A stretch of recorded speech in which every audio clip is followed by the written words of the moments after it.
Baik, Assalamualaikum warahmatullahi wabarakatuh. Satu, namo buddhaya, salam kebajikan. Kami akan merilis yang pertama untuk pengungkapan kasus narkoba yang sudah kita ungkap mulai dari Januari sampai dengan bulan April.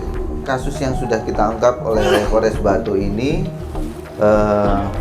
para tersangka ini tidak semuanya masuk ke tahap 2. Dari 26 tersangka, 17 itu proses lanjut ke penyidikan di pengadilan. Namun ada beberapa sebanyak 6 orang ini dilakukan rehabilitasi. Ya, pertimbangan rehabilitasi tentunya ini ada beberapa faktor.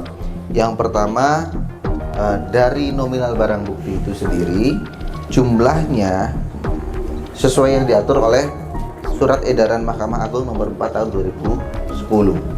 Kemudian yang kedua, dipastikan yang bersangkutan tidak terlibat dalam jaringan narkoba. Dalam charge yang sudah masuk, dia di luar itu. Kemudian yang ketiga, ada asesmen yang dilakukan oleh tim secara terpadu. Dan yang terakhir, tentunya dalam proses penyidikannya yang bersangkutan kooperatif, tidak menutup-nutupi dan lain sebagainya. Nah ini yang kemudian ada 7 kasus dengan 9 tersangka dari 23 kasus dan 26 tersangka.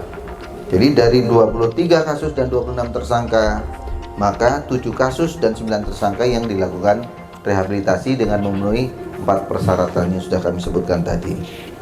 Nah, untuk jumlah barang bukti dari jumlah 23 kasus 26 tersangka tadi, sebanyak hampir 81,82 gram sabu, 294,35 ganja yang sudah terlihat, dan yang terakhir 4.982 butir pil koplo.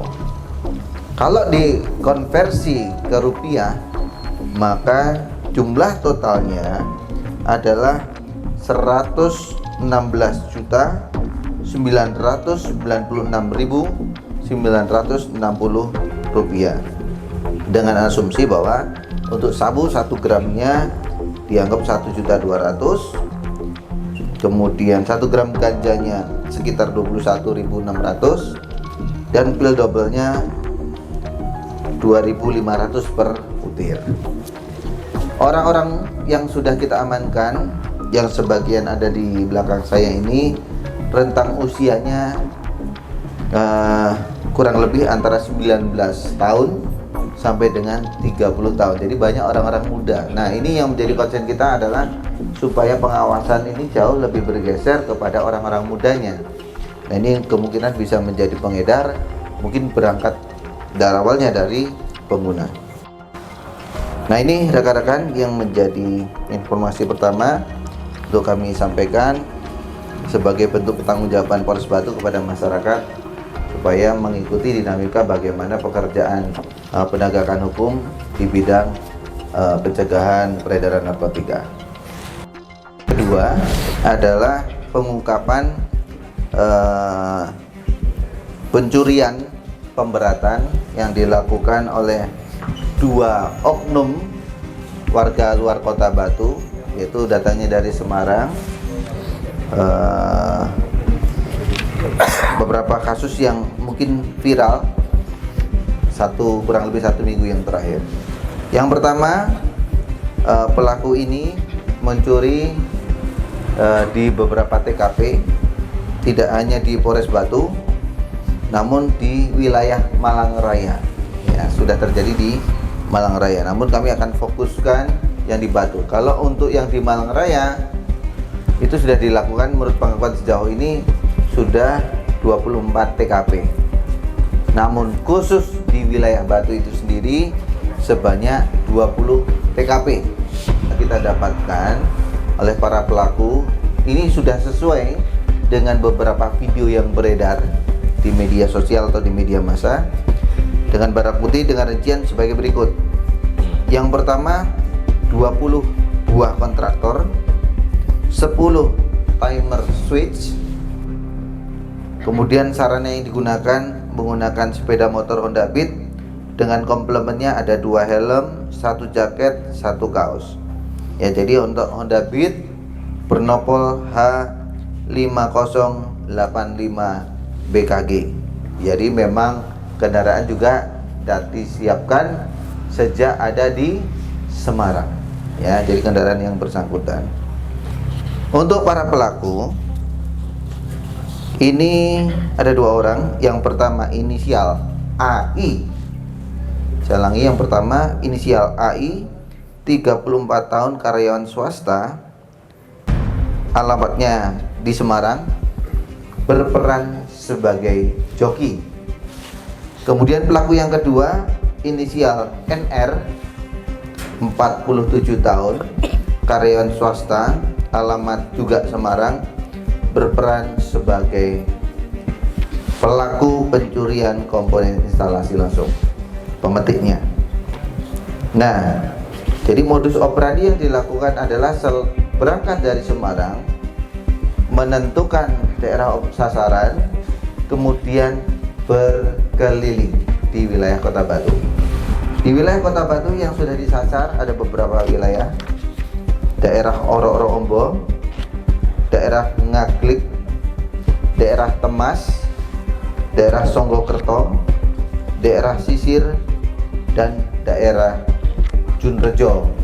Peristiwa ini terjadi dimulai pada hari Minggu tanggal 4 Mei sampai dengan hari Senin tanggal 5 Mei. Kami akan melanjutkan rilis atas perkara yang sebelumnya untuk penegakan pasal 19 Undang-Undang Nomor 11 2012 tentang SPP anak, ya, sistem peradilan anak. TKP-nya berada di seputaran lingkungan Pondok HM yang terletak di Desa Punten, Kecamatan Bumiaji. Adapun korbannya ada 2 santriwati berinisial PAR, 10 tahun 8 bulan, pelajar kelas 2 SD, berasal dari Kabupaten Jember.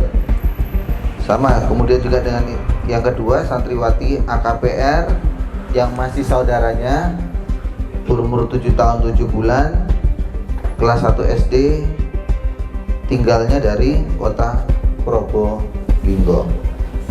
Untuk pelaku, ya, sudah kita tetapkan pelakunya, inisial AMH, 69 tahun, laki-laki, pekerjaan wira swasta, tinggalnya di Kecamatan Babat, Kabupaten Lamongan. Juga rumah yang kedua Desa Punten, Kecamatan Bumiaji, Kota Batu. Modus operandinya sudah kita racik bahwa sesuai dengan keterangan korban, kemudian hasil visum 1 maupun visum yang kedua, 2 kali dilakukan visum, yang dimana hasil visum kedua memperkuat keterangan visum yang pertama.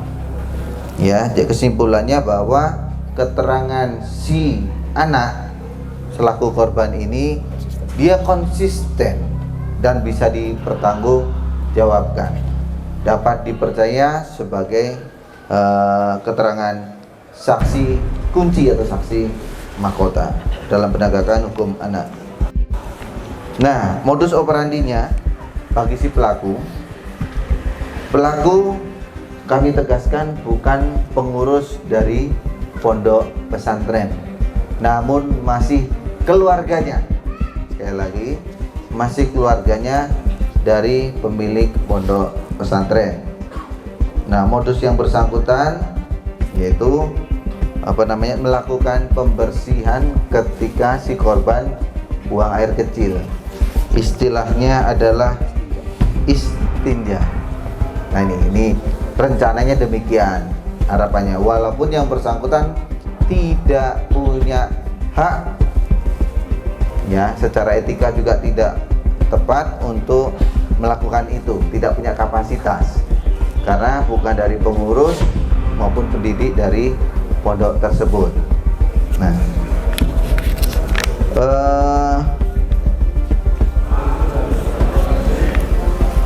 alat bukti yang sudah kita lakukan, kita sudah melakukan keterangan sampai dengan hari ini. Ada saksi sebanyak 6 orang, kemudian ada keterangan ahli, kemudian surat hasil visum et repertum baik yang pertama maupun yang kedua.